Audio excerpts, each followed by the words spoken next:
Hello everybody. Kapag nag-a-apply tayo ng discharge permit po, doon po sa step number 3, tayo po ay nag-fill up nitong outlet information.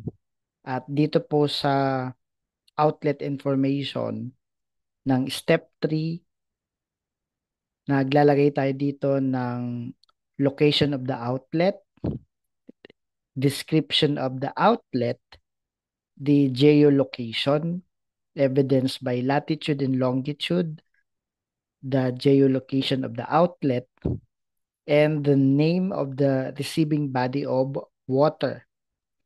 We have also the primary pollutant parameter at may options po dyan na BOD at saka TSS. Now, if the wastewater we are generating is purely organic, we can select BOD.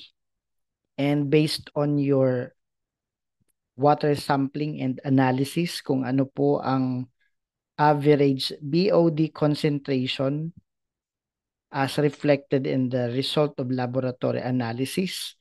Halimbawa, 45, yun po ang ilalagay natin, expressed in milligram per liter. At ito naman pong average rate of discharge ay doon po yan sa step number 1, kung ano naman po ang total volume of wastewater discharge natin. At yung average load expressed in kilogram per day. So this time, paano ba yung average load kinukuha? Paano ang pagkuha nito at para saan, bakit kinukuha? Kinukompute yung average load.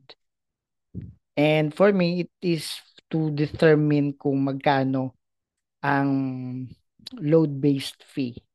Kung magkano ang permit fee na pwedeng bayaran sa pag-apply ng discharge permit. Nakadepende dyan sa iba't ibang information sa outlet information. So, kung meron tayong um, BOD concentration na 45 milligram per liter at kung meron tayong wastewater volume discharge na 10 cubic meter. So, magkano ang pwedeng babayaran? Well, we are using the equation yung sa pollution load. When we talk about pollution loading, we use the formula pollution load equals effluent concentration in milligram per liter, the volume of discharge in cubic meter per day, and the number of days of operation with discharge times 0.001. So to determine yung pong um, load na nandoon sa step number 3, dito sa average load, gagamitin daw natin yung equation na yon. Ano yon? Yung sa BOD load, uh, which is equivalent to the effluent concentration, the volume of discharge, and the number of days of operation times 0.001. So kung ganon, yung BOD concentration natin ay 45 times 10 cubic meter times 365 kung yan po yung number of days of operation in a year times 0.001, and that is 164.25 expressed in kilogram per day. Now, pagka na-compute nyo yung load like 164.25 kilogram per day, yun po yung ilalagay natin doon sa step number 3. So, wala nang blanco. Yeah. Then, click save para ma-indicate dito sa step number 3. And doon daw sa ating 45 milligram per liter BOD concentration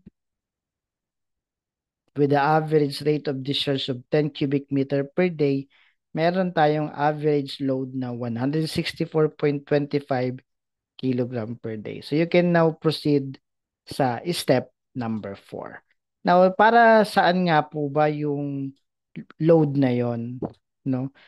Kino-compute kasi yan para malaman po yung wastewater discharge fee. At sa atin pong wastewater discharge fee, we multiply the calculated pollution load with 5 pesos per kilogram. So kung meron tayong 164.25 kilogram per day, magkano ang babayaran sa wastewater discharge fee? Magkano ang babayaran sa EMB with respect to discharge? So the discharge fee is 164.25 kilogram per day multiplied by 5 pesos per kilogram. So we have 821 pesos and 25 cents. So 821.25. So that's the wastewater discharge fee. And sa annual permit fee natin, yun pong basis dito ay doon sa volumetric rate of discharge.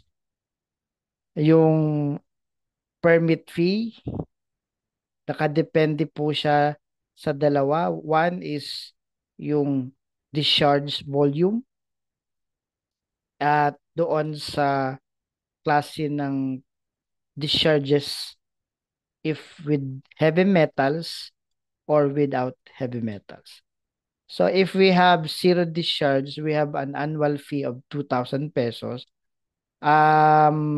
If below 10 cubic meter, we have 2,000 pesos annual permit fee for without heavy metals, and then 2,600 with heavy metals. Ngayon, if it is 10 to 30, that is 2,200 pesos and 2,800 for wastewater without heavy metals and with heavy metals respectively. 30 to 100 cubic meter to 5, then 3,100 100 to 150 cubic meter, 2,700 pesos, and 3,300 pesos. If it is greater than 150 cubic meter per day, then 3,300 without heavy metals, then 3,900 for wastewater with heavy metals. So if we have 10 cubic meter as the average volume of discharge, considering kung without heavy metals, pwede natin makita dito kung 10. So, nasa tayo? Dito. So, we are in 2,000 pesos annual permit fee.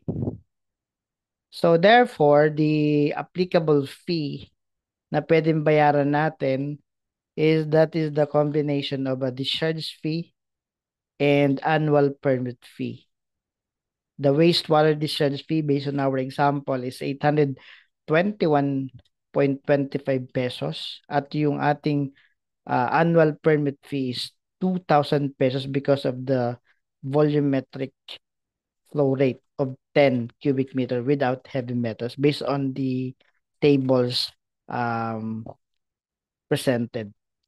So the applicable fee is to 821.25 plus 2,000 pesos. So meron tayong 2,821.25.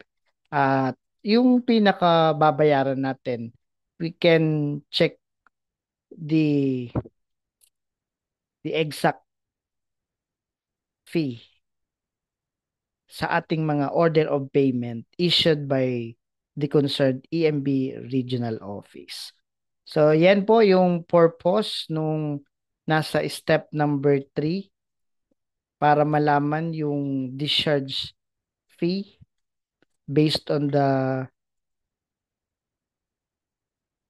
pollution load at malalaman na rin natin yung annual permit fee base sa rate of discharge, then therefore the applicable fee for our permit application. Pwede natin bayaran yan sa Land Bank Link Biz Portal. At doon sa Land Bank Link Biz Portal, meron usually doon na dalawang fees na pwedeng bayaran. So for example, dito sa Land Bank Link Biz Portal, magbabayad tayo for example ng applicable fee. So remember, dalawang pwedeng bayaran doon. One is the application fee amounting to 95 pesos at yung ating applicable fees. So check nyo lang dito sa Land Bank Ligbis Portal sa Environmental Management Bureau Central Office yung pong ating transaction. So halimbawa discharge fee, application fees 95 pesos or sa discharge fee.